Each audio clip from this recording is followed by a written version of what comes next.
एक बार previous revision करते हैं और माइनस और प्लस वाली सारी कंफ्यूजन को क्लियर करते हैं। प्रीवियस क्लास में वर्क एंड एनर्जी हम लोगों ने स्टार्ट किया था, वो वीडियो अपलोड नहीं हो पा रही है तो कुछ कंटेंट जो पढ़ाया था एक बार रिवाइज करा रहे हैं। वर्क क्या था? वर्क था कि अगर आप फोर्स लगाओ किसी भी ऑब्जेक्ट पे और वो ऑब्जेक्ट डिस्प्लेस हो जाए, अपनी पोजीशन से शिफ्ट हो जाए या वो कुछ डिस्टेंस मूव करे तो वो वर्क होता है। For example if I am going to pushing a wall नहीं मूव होगी इधर उधर तो मेरा वर्क क्या हुआ? जीरो हुआ। ये पढ़ा था हम लोगों ने। If I am going to move this chair definitely it moves, of course yes, so my work is said to be done. Science ये कहता है कि जब भी आप किसी भी ऑब्जेक्ट पे फोर्स लगाओ वो ऑब्जेक्ट मूव हो तो हम कहते हैं कि यस हमने वर्क किया है। और वर्क का फॉर्मूला भी लिखवाया था आप लोगों को, फोर्स इनटू डिस्टेंस या डिस्प्लेसमेंट भी कहते हैं। एफ फोर्स है, एस है डिस्टेंस या डिस्प्लेसमेंट। और वर्क की यूनिट थी न्यूटन मीटर और एसआई यूनिट थी जूल। ये न्यूटन मीटर कैसे बना था? क्योंकि फोर्स की यूनिट होती है न्यूटन एंड डिस्टेंस की यूनिट होती है मीटर, तो हमने न्यूटन मीटर बनाया था। इसी के साथ साथ मैंने एक और फॉर्मूला बढ़ाया था कि जब भी हम ग्रेविटी के अगेंस्ट काम करते हैं, जैसे मान लो हमने कोई भी चीज नीचे रखी थी उसको ऊपर उठाइए, तो कृष्णा आप ग्रेविटी के अगेंस्ट गए ना, क्योंकि ग्रेविटी उसको चाहती है अपनी तरफ खींचना डाउनवर्ड, बट तुम उसको लिफ्ट कर रहे हो upward. Whenever you are lifting any object, जब भी आप कोई ऑब्जेक्ट उठा रहे हैं in upward direction against gravity, तो वर्क का एक और फॉर्मूला तुम लोगों को सिखाया था, वो इसी से ही बना है। फोर्स का फॉर्मूला होता है मास इनटू एक्सेलरेशन। एक्सेलरेशन मैंने कहा था g से लिखना और डिस्टेंस हो गया h, तो वर्क का फॉर्मूला आ गया था mgh। ये हमने पढ़ा था बच्चों। वर्क का आंसर हमेशा पॉजिटिव ही रखना, पर जब कभी आपका फोर्स नेगेटिव डायरेक्शन में अप्लाई हो, जब भी आपका फोर्स बच्चों नेगेटिव डायरेक्शन में अप्लाई हो तो आप अपने वर्क का आंसर को नेगेटिव में लिखना। क्या अभी बात क्लियर हो गई? वर्क का आंसर हमेशा पॉजिटिव में, पर कभी भी फोर्स हमारा किस डायरेक्शन में अप्लाई हो? दीदी हमें कैसे पता चलेगा हमारा फोर्स नेगेटिव डायरेक्शन में होगा? क्योंकि फोर्स का फॉर्मूला होता है मास इनटू, अगर एक्सेलरेशन नेगेटिव में है तो आपका फोर्स अपने आप नेगेटिव हो जाएगा और वर्क भी नेगेटिव हो जाएगा। क्लियर हो गई बात? तो इसका मतलब दीदी जी, कभी हम किसी चीज को ऊपर उठा रहे हैं ग्रेविटी के अगेंस्ट, तो क्या वो वाला वर्क हम लोग नेगेटिव में लिख सकते हैं? Yes, you can write down the work in negative, क्योंकि एक्सेलरेशन तुम्हारी किसी भी चीज को लिफ्ट करने में क्या हुई? नेगेटिव हुई। समझ में आ गया? You can write the answer in negative, nobody will wrong that.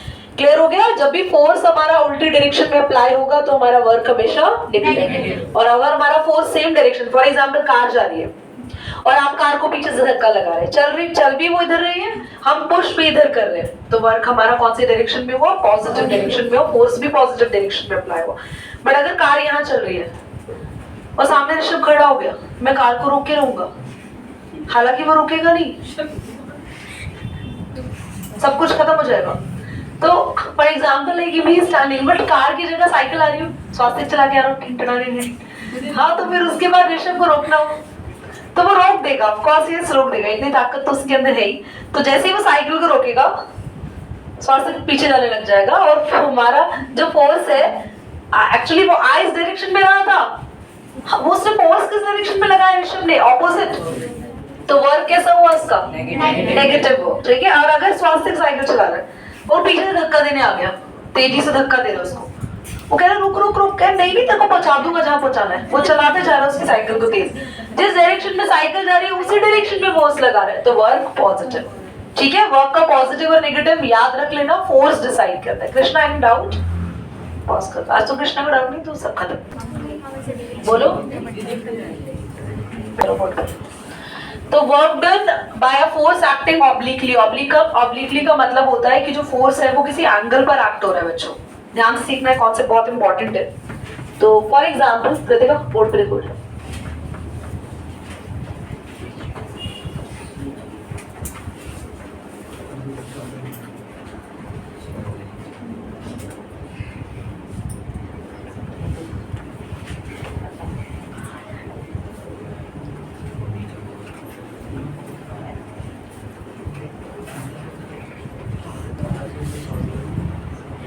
ये बच्चा है और ये गाड़ी लेके चल रहा है। बचपन में हम कुछ भी लेके चल देते थे ऐसे, किसी भी चीज को ले रस्सी बांध दी और लेके चल दिए, चाहे वो टॉय हो, मंकी हो, है ना, अजीब से डरावने टॉय, नहीं तो सुंदर टॉय हो तो घसीट घसीट के ऐसा डरावना कर देते कि रात को अगर कोई घर वाला देखे तो डर जाए कि क्या बना रही है इसमें। तो this is what exactly is happening. तो बताया क्या जा रहा है कि somebody standing over there apply a force by an angle, और ये एंगल है, ये नाम है थीटा, इस एंगल को बोल रहे हैं थीटा। आज एक ऐसी चीज सीखेंगे, वैसे वो है क्लास 10th की, पर फिलहाल क्योंकि शुरुआत अभी हो रही है और बहुत ही छोटी सी चीज बतानी है, डिटेल में नहीं बताएंगे, खाली सिर्फ सुन लो। एंगल का नाम है थीटा। थीटा का सिंबल ये होता है क्यू के जैसे। तो अगर कोई पर्सन इस एंगल पे फोर्स लगाता है, कोई भी पर्सन एंगल पे फोर्स लगा रहा है, फॉर एग्जाम्पल आपने किसी भी चीज को पुल किया तो भी आप एंगल पे फोर्स लगा रहे हो। अब जैसे मान लो यहाँ वॉल है और मैंने मैग्नेट से मार्कर ऐसे फंसा दिया और मैं इसे खींचने की कोशिश कर रही हूँ, तो मेरा जो मार्कर है वो किसी एंगल पे है, देख रहे हो। तो जब आप किसी एंगल पे फोर्स लगाते हो तो आपका वर्क का फॉर्मूला चेंज हो जाता है। वर्क का फॉर्मूला हो जाता है F S cos theta. Cos क्या है? एक ट्रिगो फंक्शन है, ट्रिग्नोमेट्रिक फंक्शन है बेटा। दीदी हमें बिल्कुल समझ नहीं आ रहा, कोई टेंशन नहीं है, समझ में आना भी नहीं है।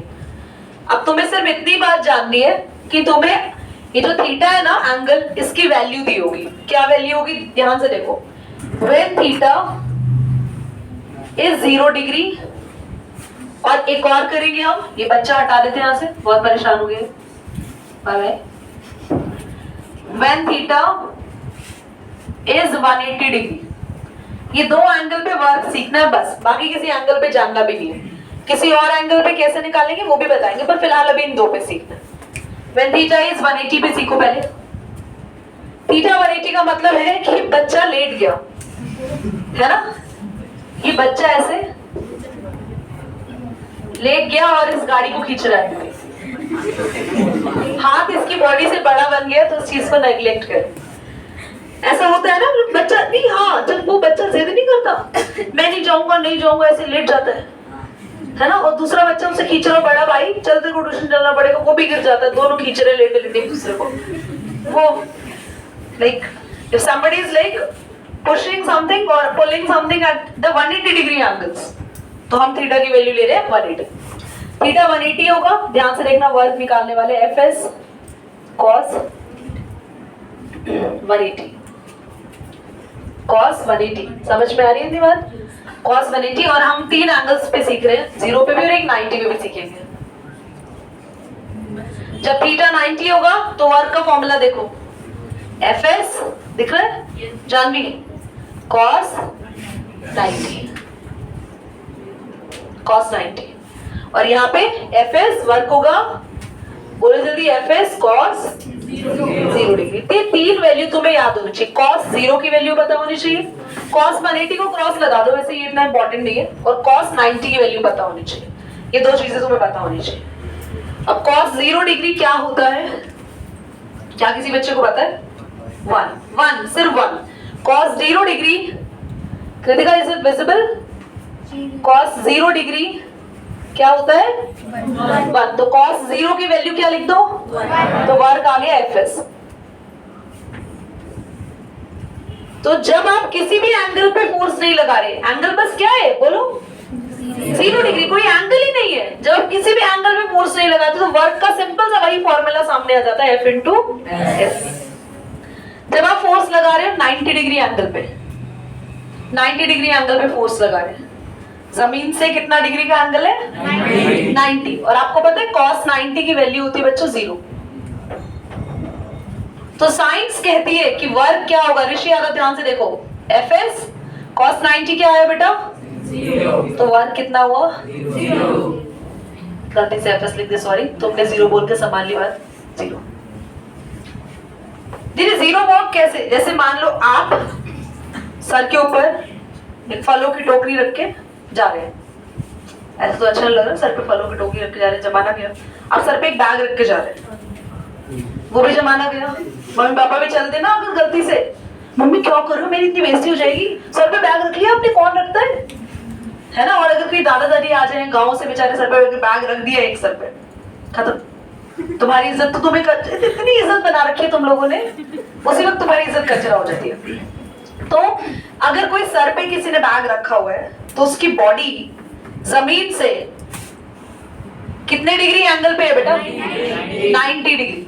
तो साइंस ऐसा कहती है कि अगर आप खड़े होके कोई भी जैसे काम कर रहे हैं, जैसे आपने सर पे कुछ लिया हुआ या बकेट लेके बाल्टी उठा के चल रहे हो 90 डिग्री एंगल पे, तो साइंस कहती है आपका काम जीरो है, आपका वर्क जीरो। ये क्वेश्चन आएगा एग्जाम में, ये क्वेश्चन आएगा, coolie is kept the luggage on his head and walking, so what is the work done by the Kohli?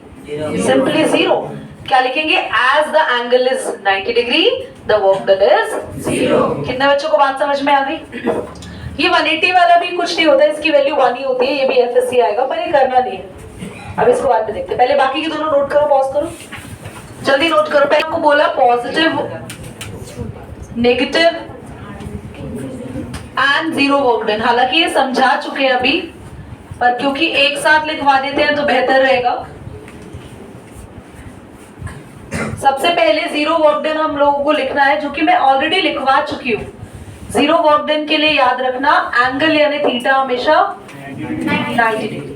तो जब भी एंगल 90 डिग्री दिया हो, वर्क हमेशा जीरो। इसका प्रूफ लिखवा चुके हैं, क्योंकि जब भी एंगल 90 होगा तो cos 90 की वैल्यू जीरो होती है, जिसकी वजह से पूरा का पूरा वर्क क्या हो जाएगा? जीरो। समझ में आई बात? आगे सेकंड है positive work done. Positive work done क्या होता है? व्हेन फोर्स अप्लाई ऑन, ये अभी कही थी क्लास में, सबसे पहले बात यही कही थी, अप्लाई ऑन सेम डायरेक्शन। यहाँ पे राइटिंग अच्छी नहीं आ रही भाई। Force apply on same direction,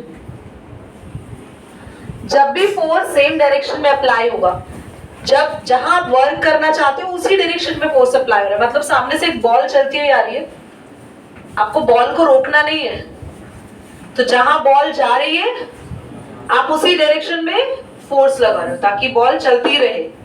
समझ रहे हो? तो आपके पास वर्क डन कैसा हुआ? Positive, FS. W is equal to FS, है ना। ध्यान से देखो, negative work done hand raise करना, कौन बता देगा नेगेटिव? अब तो कौन बता देगा नेगेटिव वर्क डन? बताओ। When force applied on opposite direction. Whenever force apply in opposite direction, for example, ball is coming, you want to stop the ball, where you have to apply force? Same direction or opposite? Opposite. तो work is negative, क्योंकि हमने ball को रोकने के लिए opposite direction में force लगाया। तो जब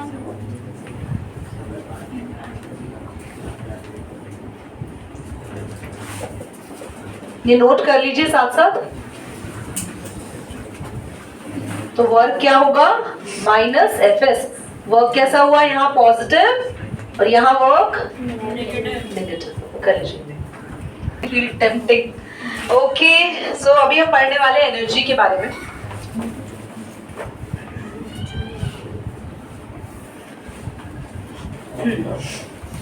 क्लास, एनर्जी क्या होती है? What is energy? बोलो। The energy is that कि जिससे हम लोग कोई काम कर रहे हैं, कोई वर्क कर सकते कोई वर्क कर सकते हैं। एनर्जी कोई और? कोई उसकी डेफिनेशन बताएगा? काम करने कैंडल जलाते हैं। the capacity to do work. Absolutely right. The capacity to do the work is the energy.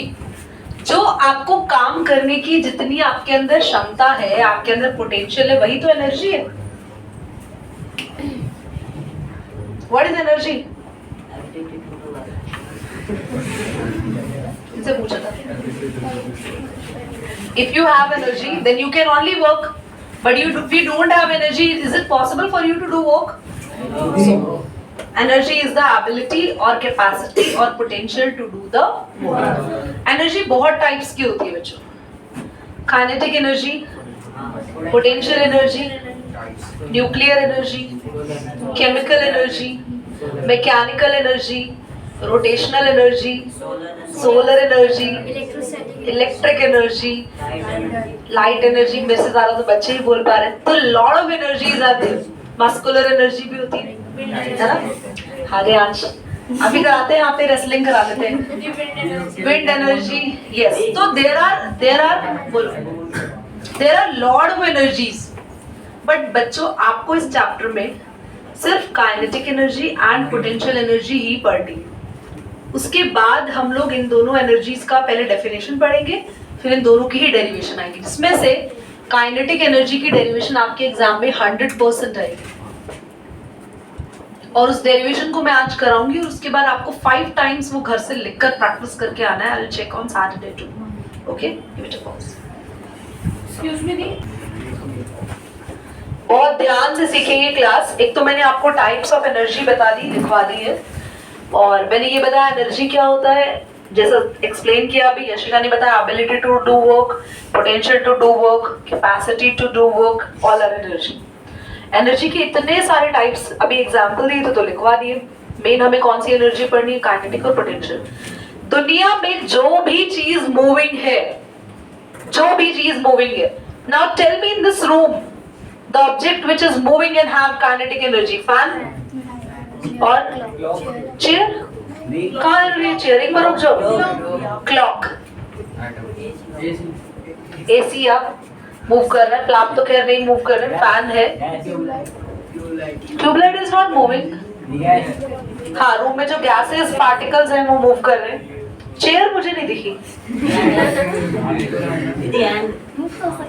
Hand ऐसे ऐसे. अरे चलिए अब बोर्ड पे देखिए. आइए इधर आदित्य. तो क्लास हमें काइनेटिक एनर्जी के एग्जांपल्स तो बहुत सारे पता चल गए. काइनेटिक एनर्जी का फॉर्मूला होता है हाफ mv², पर हम उसको डिराइव करेंगे. डेरिवेशन क्या होती है कि किसी भी फॉर्मूला को बनाना सीखना, कि वो फॉर्मूला बना कैसे. 100% डेरिवेशन पेपर में आएगी, and I try to teach each and every step very easily. You all need to see the board carefully. Wherever you found any doubt, just raise your hand. Okay, don't say didi didi, just raise your hand. Okay, listen. करने क्या वाले हम लोग? Derivation of kinetic energy.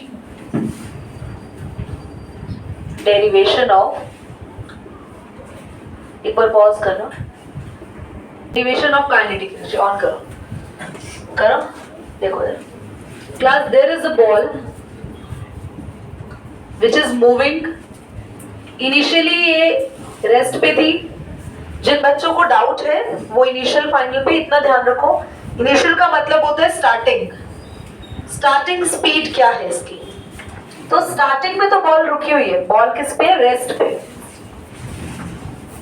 तो इसे कहते हैं initial speed, starting speed, जिसको लिखते हैं u से, which is 0.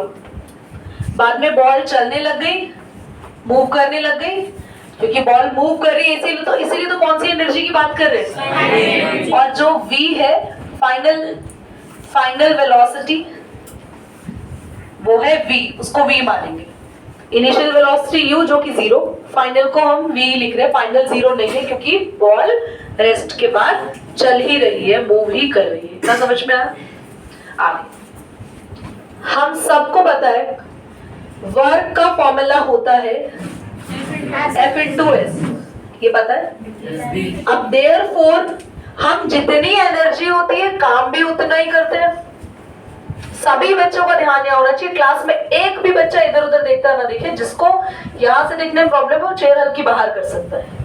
तो हमें पता है हमारे अंदर जितनी एनर्जी हम काम उतना ही करते हैं. तो वर्क को हम किसके इक्वल रख सकते हैं? काइनेटिक या कोई भी एनर्जी के एक बराबर रख सकते हैं. क्यों दीदी? क्योंकि काम उतना हो रहा होगा जितना ही उस बॉल के अंदर काइनेटिक एनर्जी है, वो उतना ही चलेगी.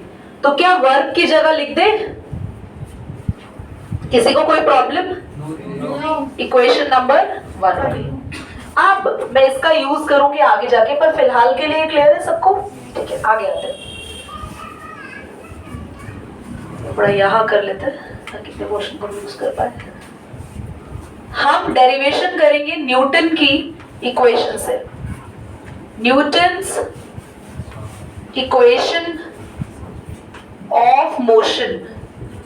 क्लास न्यूटन की कौन सी इक्वेशन हम लोग यहाँ यूज करने वाले हैं? तो आप सब जरा ध्यान से देखिए.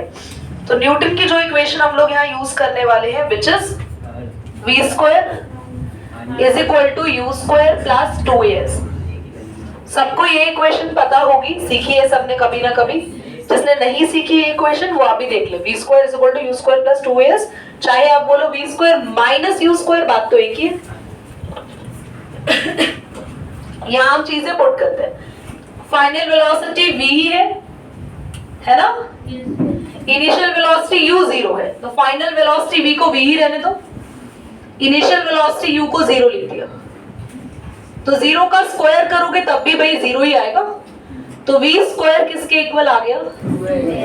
यहां से किसी को कोई भी दिक्कत? हमने एक फॉर्मूला पढ़ा था, ज्यादा बचपन में तो नहीं, अभी 9th में ही पढ़ा है। फोर्स का फॉर्मूला होता है m into a, very good, mass into acceleration. तो क्या a की वैल्यू निकाल सकते हैं यहां से F अपॉन m, क्योंकि m मल्टीप्लाई में या नीचे आ जाएगा। कुछ समझ आ रहा है? फोर्स का फॉर्मूला यूज करा है मैंने, छोटा सा फॉर्मूला है, मास इनटू एक्सेलरेशन। a की वैल्यू निकाली F अपॉन m, यहां पुट करेंगे। Is it okay? इसको इक्वेशन नंबर 2 मान लो। क्या कर रहे हैं हम? Put value of a in equation 2। Equation 2 क्या थी? v square equal to 2as। क्यों दी? ये क्यों थी? क्योंकि u तो 0 हो गया, तो v square equal to 2as ही बचा। u तो खत्म हो गया, u तो 0 है, इनिशियल वेलोसिटी 0 है। समझ आ रही कृष्टि? बात क्लियर हो रही है? एवरीवन, अमन, आगे देखते हैं। a की जगह रख देते हैं हम f अपॉन, और इनटू में s तो चल ही रहा है ना, देखो बेटा ऊपर। तो बस a की जगह रखा। ये एरो तुम्हें दिखाने के लिए लगाया, पेपर में ये रॉकेट बना के बता दो। ओके, अब बस आप लोग है ना, क्योंकि किसके डेरिवेशन कर रहे हो? किसके इक्वल है? f इंटू एस को यहीं छोड़ो, बाकी सब कुछ उधर ले आओ, फॉर्मूला रेडी है। देखो m नीचे ऊपर आ जाएगा, है ना? m 2 यहाँ मल्टीप्लाई में बचेगा f इंटू। बेटा ये जो 2 नीचे है, इसे अलग से हाफ लिख दो, कोई दिक्कत थोड़ी है। जो 2 नीचे है उसको अलग से हाफ लिख सकते हैं, कोई भी चीज। और क्या है? m v और f इंटू एस की जगह, और आप चाहे ब्रैकेट में लिख भी देना, देयरफॉर काइनेटिक एनर्जी किसके इक्वल टू f इंटू। एक बार और समझा रहे हैं, खत्म हो गई derivation.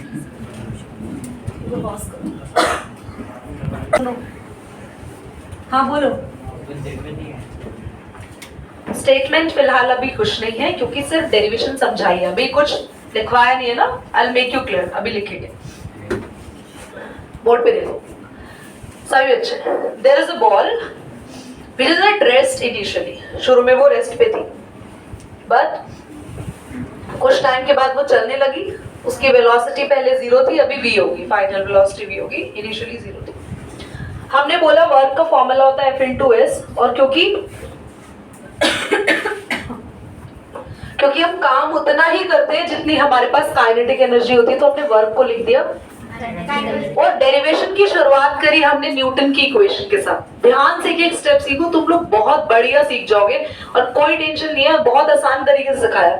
v square equal to u square plus 2as, जिसमें u को करा 0, v स्क्वायर किसके इक्वल आ गया? 2as के। यहाँ तक बात समझ में आ गई? पहले हमने कहा वर्क है F इंटू एस, फिर वर्क को क्या लिख दिया, बाद में इसका यूज करेंगे। हमने शुरुआत करी न्यूटन की इक्वेशन के साथ, जिसमें u को 0 कर दिया और v स्क्वायर किसके इक्वल आ गया। मैंने कहा a की ना वैल्यू ढूंढेंगे, हम a को ऐसा नहीं छोड़ेंगे। तो हमने a की वैल्यू के लिए छोटा सा फॉर्मूला उठाया, फोर्स का मास इनटू, और a की वैल्यू आ गई f अपॉन। हमने यहाँ a की जगह f अपॉन m रख दिया। इससे फायदा क्या हुआ? f और s जो कि काइनेटिक एनर्जी बनाते, उनको वहीं छोड़ दिया, m को ऊपर ले गए और 2 को। फॉर्मूला तैयार है, half mv kinetic energy. Is that clear? देखिए, पॉज देखिए।